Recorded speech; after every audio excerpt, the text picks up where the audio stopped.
Hello, America. My name is Dirk Harkins, your host of IGY6, People Helping People, where I talk to ordinary people doing extraordinary things. And today, man, I have somebody on here I'm real excited to talk to, Marchetta. We're going to have a lot to talk about. We almost had a podcast before we even got this thing rolling because we just had some good conversation. So I really want to thank you, Mark, for coming out here today and joining us. We're doing a series on all of our local heroes, our first responders and stuff in the Valley.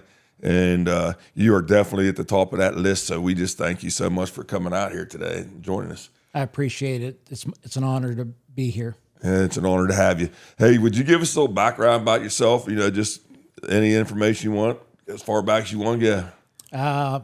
Real simple. I graduated high school in 1987 in the middle of May, and by the end of May, I was on a fire department in an EMT class, and been doing this since 1987. I'm approaching 40 years. Wow. Yep. Also a registered nurse, specializing in emergency trauma and critical care, and had a nice nursing career for over 30 years. And now I'm back to full-time fire and EMS, which is truly my passion. Yeah, that's amazing. I graduated in 1986, and I think about, did you graduate from Caddis? Steubenville. Yep. I graduated from Jewett. Most people out there don't even know what Jewett High School is anymore, but so many different things that I thought I wanted to do from, you know what I mean, and so many different career choices and changes I've had, and you've done this the entire time right out of high school, right off the rip. Yeah. And it wasn't one of those things where I knew that I was going to be a firefighter. I actually worked in a gas station my junior and senior year, which was next to the fire station at Mingo. And I watched fire trucks and ambulances roll out of that station for a couple of years. They had an incident where I stayed over one night to help them out a little bit. One of the guys said, "Hey, you ought to think about joining the fire department," and the rest is history. That's it. Yep. I was going to ask you if you was junior fire department or something, because I know that back in the day when it was in the 80s, that mostly then was all the volunteer showing up, right? It was, Mingo, if you go back into the 80s, that's when the mill was really strong. And Mingo was one of the only paid departments in the area. So they were paid. And, I was able to be a part-timer there early on. Oh, that's nice. Yeah. I didn't even realize back then, because I know it right there in like Jewett, all those guys, I could almost still name the guys because I see their faces over and over again. I grew up Jewett Firehouse, parking lot, where I lived right there beside it. So every time that siren would go off, I would hear it and see those guys come in. We knew to get the heck out of the parking lot, you know what I mean, because they had business going on. So, and I would see the same guys for years and years and years, then I see their kids. So starting to get into it. But I know that then, I think those guys were all volunteers. They are, yeah. Majority of Harrison County is still volunteer. We got some really outstanding volunteers in the county. Yeah, it's amazing, those guys and gals who just take the time out and go try to help somebody out. We definitely need them. But now there's the Silver Spade program, and you was a part of getting that rolling in our area. Yeah. And that seems, let's talk about the Silver Spade development program. Yeah, so back in 2018, we had applied for a federal grant for staffing. It was staffing for emergency fire and response. And we were fortunate to get the grant. It was a little under $300,000 that was just distributed over 3 years. So the day that we got the grant, we knew that it was going to expire in 3 years. Part of the grant application was how you can continue funding the staffing once the money is gone. So we had to come up with a plan as part of the application. So our plan was to form a joint ambulance district, which is allowed to do by Ohio Revised Code. So joint ambulance districts, joint fire districts are not new to Ohio. There's several throughout the state of Ohio. And so we kind of took on that model. So we started staffing in 2018, formed a joint ambulance district board of trustees in 2019, tried the ballot in 2019. It didn't pass, but that was also COVID year where the election got canceled and then rescheduled. Voter turnout was really poor, if you remember all of that. Oh yeah, everybody's afraid to get out of the house. Yep. Yeah, we put it back on in 2020, and it passed substantially. And then our renewal passed very well with almost 70% affirmative. So, that's pretty much how we got started. So funding is pretty good, for the next several years. So we're very fortunate with that. Yeah, that's good. It probably takes a lot, but I think about $300,000 in your field. I start thinking about all the equipment, the upkeep, and the day-to-day grind that you're putting and wearing on the equipment and changing stuff out. To me, it seems like you could go through $100,000 a year pretty quick. Oh yeah. So that was early on. We had 2 ambulances that we were staffing. We've had to increase the staffing as the number of calls increased, and supplies have gone up. Everything's gone up. Oh, yeah. We all know about fuel prices, so we deal with that. However, fuel prices go, and supplies, things you don't think about. When there's a hurricane in Florida, the cost of disaster supplies go up. When the war in Ukraine happened, the cost of trauma supplies went up, and they really haven't come down. So, they're sending supplies at a top price over to Ukraine or wherever, and they also charge the local industries the same high price for those same supplies. So those are hard to adjust for. Yeah. And just pretty much everything else.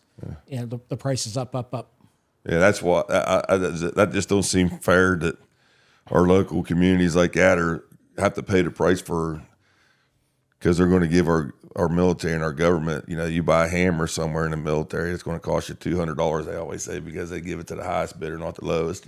Right. And then now we pay the price for it as well. You guys like that, but that's just how that works, I guess.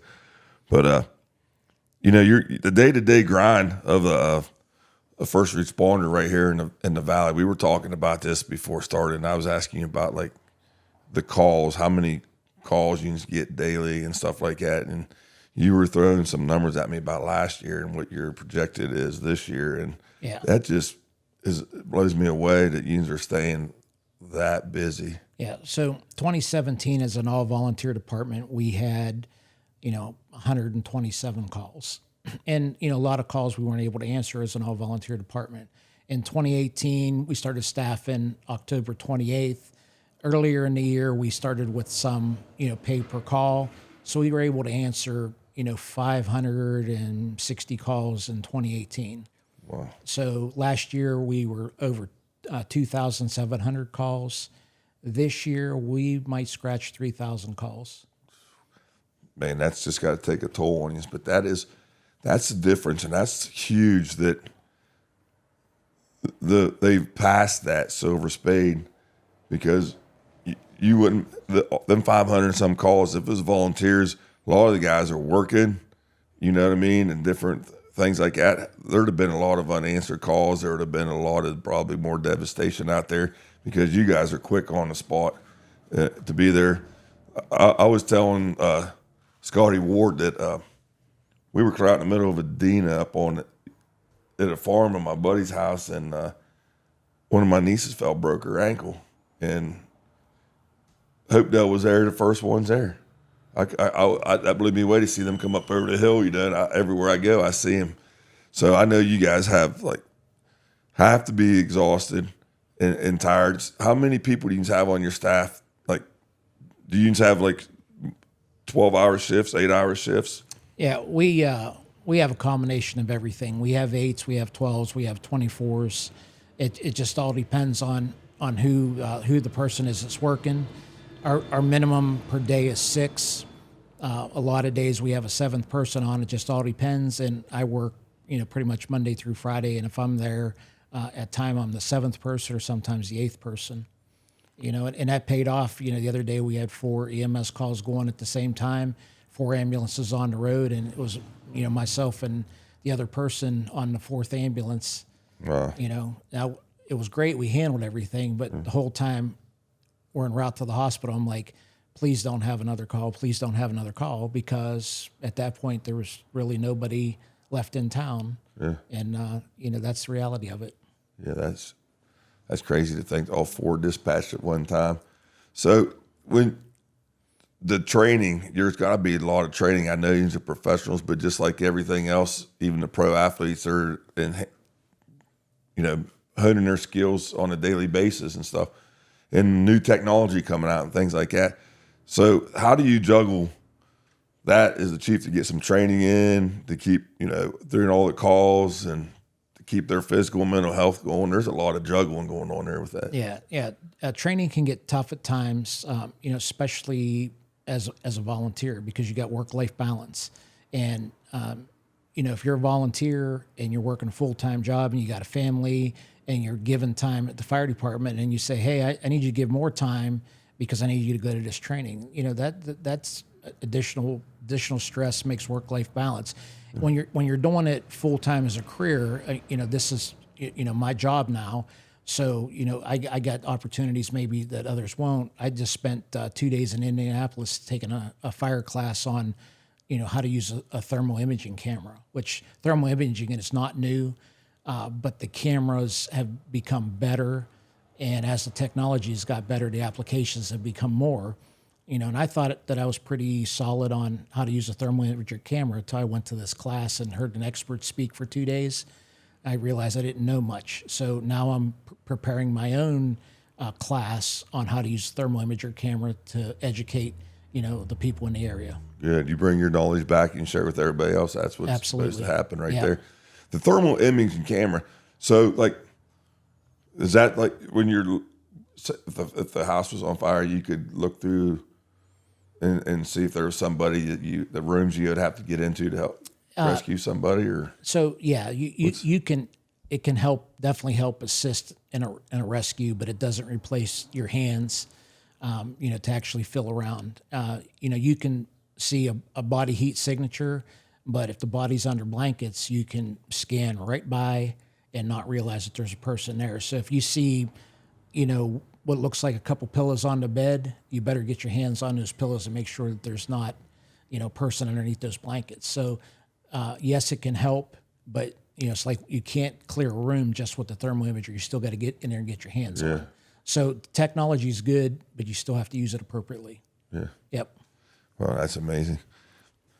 Just to think of all the different things you have out there right at your fingertips to be going in there. But like you say, there's nothing but you got to get in there, boots on the ground, and get in there and get dirty on that. So when you go out there, there's always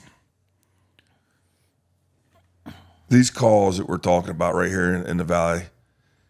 There's a lot of times where unions are going, like you say, you just had 4 different calls at one time. They're probably all 4 different situations also. So maybe it's just you out there that day, and then real quick you handle the first situation. Next thing you know, you barely get back and get out of the squad, and here it goes again. Or you're on your way back from the hospital. I'm sure this has happened so many times. And it's a small community, the Ohio Valley, and you've been doing this for a long time, so you know a lot of people. So there's times where you're rolling up on somebody that you may know or their kid and stuff. Then how do you go in there and keep professionalism, stay focused with empathy, and try to take care of that situation?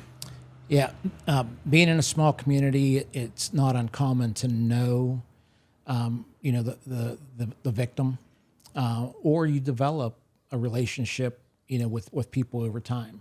You'll get somebody that'll fall on hard times, and over the course of several months, you'll have to go out to their house several times, and you get to know them, and you build a relationship with them. So it makes it tough. Even total stranger. You see good people, and bad things happen to good people sometimes. It's very unfortunate, and a lot of times when we get called, we see people at some of the worst moments of their lives, and they're dependent upon us to help them. Yeah. So that right there is, I guess, one of the benefits of the job is they're dependent on us to help. And that's why, that's what we're there for. Yeah. As far as a variety, that's one of the things that makes the job kind of exciting. I have no idea where I'm going to be in 5 minutes. Yeah. Could be a car crash, could be a baby delivery, could be chest pain, it could be a stub toe. Just don't know. Yeah. That has to be huge. And you know exactly what I'm talking about. That adrenaline and then the adrenaline dump. You know, that takes a toll on somebody. You know, you're here. The next thing you know, you're way up here. Yeah. And then it's over. Whoom. And then we were talking before, and I told you, I feel like the first responders, you know, that we talk about the 22 a day for the veterans who commit suicide. And if you add the numbers with first responders, firefighters, police officers, and paramedics, we're up around 60 a day nationwide. And I'm not sure, you know, that was the last time I looked at those numbers. So we, as a veteran, we go overseas, and, you know, we may have, I had one deployment. There's guys who's had multiple deployments, you know, 6, 7 or more, and they see some devastating things and have to do some bad things. And then we can come home and we learn to deal with those things. And, you know, we got to break the stigma, because some people just sit in them four walls. But I feel like on a daily grind, because there's so many different scenarios that you can go through, and you doing this since 1987, day in and day out, I've seen so much more, and just I'm impressed with your professionalism and how we talked about how you do whatever it is, you know, to help with your mental health so you can be the leader that you're supposed to be. So could you explain some of the things or what people should do if they're struggling out there as a first responder? Yeah. So, you know, the biggest thing is if you're struggling, you have to reach out to somebody, whether it's somebody within your department, a family member, you know, a mentor. Everybody should have a mentor that they've come across at some point. You know, I worked at a hospital. I ran a paramedic program for a long time. I ran a trauma center for a long time. And I still have people that call me that I met 20 years ago, and they'll say, hey, let me run something by you. You know, and I'm kind of, you know, I'm not affiliated with their department or their career job or their volunteer department or anything like that. They just want to bounce something off of me. And you know, I'm happy to do that for them. Yeah. You know, because, you know, sometimes you don't want to talk to somebody that's close to you about it. It's almost better to talk to somebody that might be a little bit distant. Yeah. You know, and I sometimes serve in that role. But talk to somebody, because as you know, if you hold it all in, try to compartmentalize it, it will eat you alive. Yeah. So you have to talk to somebody. There are a lot of services out there. In the state of Ohio, there is a service available, and it's in Columbus. You have to travel a little bit, but it's just for healthcare professionals, rather, you know, and first responders and healthcare professionals, nurses, physicians, first responders, and you can go down there and talk to them. You make an appointment, you go down and talk. You know, and I don't want to call it therapy, because it's much more than that. But at least they can evaluate you and put you on the right track. Yeah. You know, so you know, if you don't want to do anything local because you're afraid, you know, because there's a stigma. Yeah. Yeah. There's no doubt there's a stigma. There definitely is a stigma, or we wouldn't be having such high numbers all the time. Yeah. Go to Columbus where nobody knows you. Yeah. You know, it's not that far away, and you know, go talk to somebody. Yeah. You know, once you hear yourself saying things that you're thinking and feeling, I tell everybody all the time, that's a huge first step to be strong and courageous and be open, honest, and transparent with what you're feeling. Because I know if I keep it bottled up and I try to stay inside them four walls, it just amplifies and amplifies, and there's nothing that I can do about that at that time. So when I hear myself actually say these things, when I first started being open, honest, and transparent with my story and saying, this is how I'm feeling, this is what I'm thinking, and I don't understand why, that was such a, you know, just a relief off my shoulders, just to be able to talk to somebody.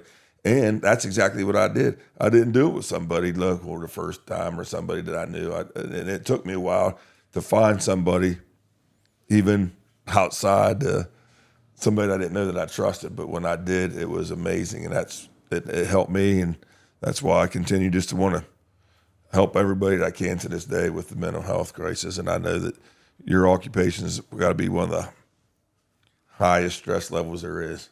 And I just thank you so much for that. But there takes a special, you know, we were talking earlier too about getting, especially with the volunteer fire departments, with the local legions, with all kinds of different organizations right now, the age, I mean, everybody's starting to get up on the higher end of that age, and it's hard to get younger people involved with some of these things, volunteering and doing different things like that. So there's somebody out there right now who maybe is thinking, a younger one, this is a field, this is a career that they want to get into. What are some of the qualities that they're going to have to, you think it would fit them to be a? So, one of the things is you have to want to do it, because you're going to, there's, fatigue involved, because you're going to work a regular job, and then something's going to come in at 2:00 in the morning, and you got to want to get out of bed at 2:00 in the morning to go help somebody. And if you don't want to do it and you're there at 2 a.m., it's going to show. So first of all, it's something you're going to want to do. Otherwise, it's going to show through. So if you want to do it, you can certainly go get the education and things like that. But, to be a volunteer, if I'm trying to attract volunteers, I don't have a great sales pitch. I want you to take time away from your family. I want to send you to all this school, and then I'm going to expose you to things that may harm you. We have communicable diseases. We have flesh-eating bacteria. We have, at one time, COVID, and we're going to expose you to all those things, and we want you to do it on a volunteer basis. Well, that's not a great sales pitch. No. So to do all of those things, you have to want to do it, because nobody wants to deal with that. You certainly don't want to do it, when there's no compensation involved. Yeah. So, that makes it's a tough sales pitch to try to get people to volunteer. And as you know, there's less and less volunteers. It don't matter if you're a fire department, a church group, a Boy Scout group, the Legion, whatever the case may be. There's a variety of reasons for that, why people don't volunteer. And the volunteers we do have, phenomenal, but they're getting older and older, and there's not a lot of young people, behind them to fill in the ranks, when those people decide to step away.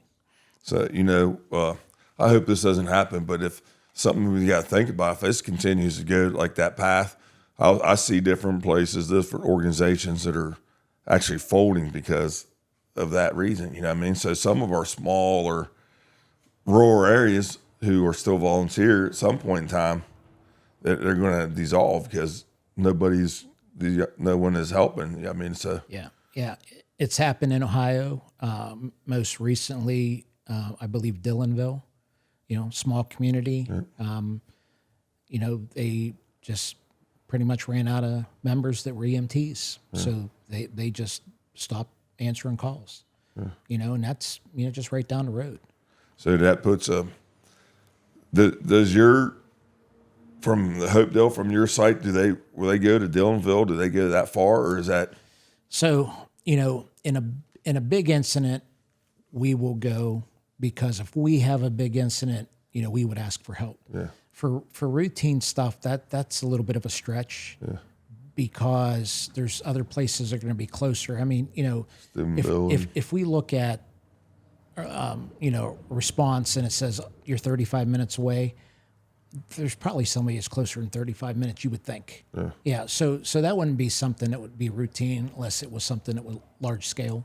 Yeah. I was just asking that question because I was just thinking what a workload that would put that gets you further out away from this area. Yeah. No, our first responsibility is going to be our own backyard. We will certainly try to help anybody who calls for help, but if we already have ambulances out, we may not be able to respond right away. Is there, right now, how many total do you have? It's full-time paid with? Yeah. So we have, 45 people on payroll. We have 9 full-time, and then we have part-time that fill in,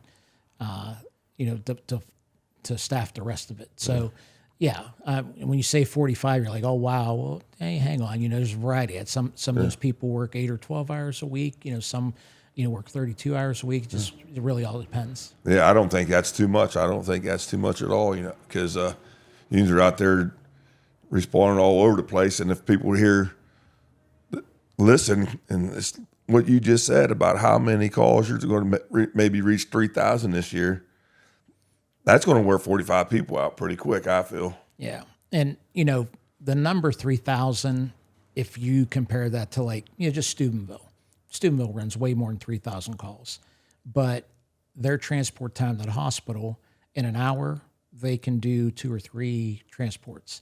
We can't do anything less than 2 hours, because of our response times, our transport times. Yeah. So, it takes us twice or 3 times as long as it would for, at Steubenville to complete a call.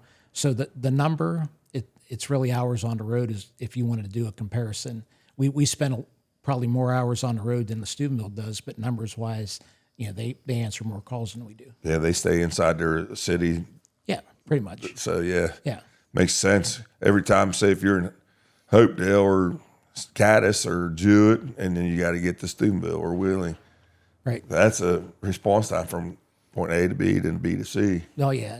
And we go to Wheeling quite a bit. And, from Caddis, there's not an easy way to get there. You just go. Yeah. Yep. You got to find one of them goat paths and just get on it and give her heck, right? Right. That's pretty much what we have around here. Yeah. But with the cost of fuel, those squads, they probably don't get they're not probably too much fuel efficient, are they? No, not really. I mean, we have a couple gas engines. They get, 8 to 11 miles a gallon. We got a couple diesel engines. They do about the same. So, it is what it is. Yeah. Yep. One of the things in the military that I really loved was the camaraderie and that friendship and having that trust in your battle buddy to your right or your left, knowing that he's got your 6 and going into them situations that you would get into. And I'm not saying I'm never scared or never worried, but I know that these guys had my 6 and I had theirs all the time. And you could horse around and joke around when the mission was done. I got to believe that's the same way with your field there. Oh yeah. Yeah, we poke fun at each other. If you don't, sometimes you would explode. Yeah. Yeah. So we got some pretty good practical jokers. Yeah. Sometimes they push it a little bit further than I would like to see. But we're not hazing people now, are we? No, I wouldn't say that's the word, but we got some guys like to have a good time. Yeah, there's nothing wrong with that. I always say if you can't have fun, stay at home. Right. So that's pretty much what it's all about. Be kind to people, help people out when you can, and have some fun. But there's time to be serious and get right down to business too, right? Yep. So, all right, Mark, is there anything else that we can be adding to bring some awareness to the valley of what's going on? Anything if you have a volunteer department in your area, please consider volunteering. Yeah. There's they need firefighters, they need EMTs. If they have a ladies auxiliary and you can help out there, that's another way to help out. If they have fundraiser events, you can go, help out with the fundraiser events, support your local fire departments in some type of fashion, even if it's just a couple of days a year. Yeah. Stop by and say, hey, what can I do for you? Because a lot of times it's the same 8 or 10 people that are trying to do it all, and seeing a fresh face is really beneficial. So that's something that I would ask anybody who has a volunteer department in their community is reach out to them, see how you can help. Yeah, do that. That's what they need. They need that help, especially some of the younger blood. And if that's something you're not interested in, when they're having their chicken dinners and barbecues and different events like that, get down there and help out, support them and buy it up and help them raise some money, because it costs a lot of money to keep these in operation, I'm sure. Oh, it does. Yeah. Fire trucks, you used to be able to buy a fire truck for $300,000. They cost $1 million. Ambulances used to be, under $200,000. Now they're $400,000. Fire gear. We were looking at fire gear, and just the coats and the pants are $3,000. A pair of fire boots is close to $600 or $700, depending on what kind you buy. It's just ridiculous. And every 10 years, that's got to be replaced, right? Yeah, 10 years, and then sometimes you damage them, and you got to replace them before that. But it's just the way it goes. But 10 years. We talked about that a little bit earlier. Well, I tell you, I'm sure they probably get damaged before the 10 years with some of the different fires and different things you'll be getting into. I don't know how durable they are or what. I've never wore one, but I have to think that a lot of times they're getting tore up before that. Yeah, you can catch a nail and rip them. You can send them out for repair, but you can only do that, so many times. Yeah. Yep. So you can't repair them yourself. You have to have them sent out. Yeah, you got to send them out, and actually the person that repairs them has to be certified now. And, the material that they use has to be certified, and the stitching has to be certified. Yeah. Yeah, so that's not something you can just do in-house. Yeah, makes sense. You ain't going to put a patch on it and get back out there, right? Right. And it's not going to hold. Right. So, all right, Mark, is there anything else we can tell the viewers out there? I mean, like you said, get out there. If you're interested in helping your local fire department and EMS, they're always welcoming you with open arms, right? Yep. So I got a little something here for you. I know you know what challenge coins are. Oh, yeah. I'm not sure that this is going to get you, a beer at the bar, okay? But the work you're doing is so important, and it's greatly appreciated. And you continue your mission. But this is Hopedale's version of a challenge coin, and I like to give you that. Oh, man, that's beautiful. I appreciate it. Thanks, Mark. I appreciate it. Thank you. Thanks for having me. Thanks for showing up. I'm always grateful and blessed and honored to be sitting in here with one of our local heroes who just give back to the community more than people could ever imagine. All the way back to 1987. I love that story. I'm glad I got some time to sit here with you. And maybe if I'm over there to Hopedale, one of your gun bashes or something, this might win me a beer anyhow. I'll wing this thing out on one of your guys over there and see what they do. Sounds great. All right, brother. I appreciate it. Thank you. With that being said, I got your 6. God loves you. Until the next time.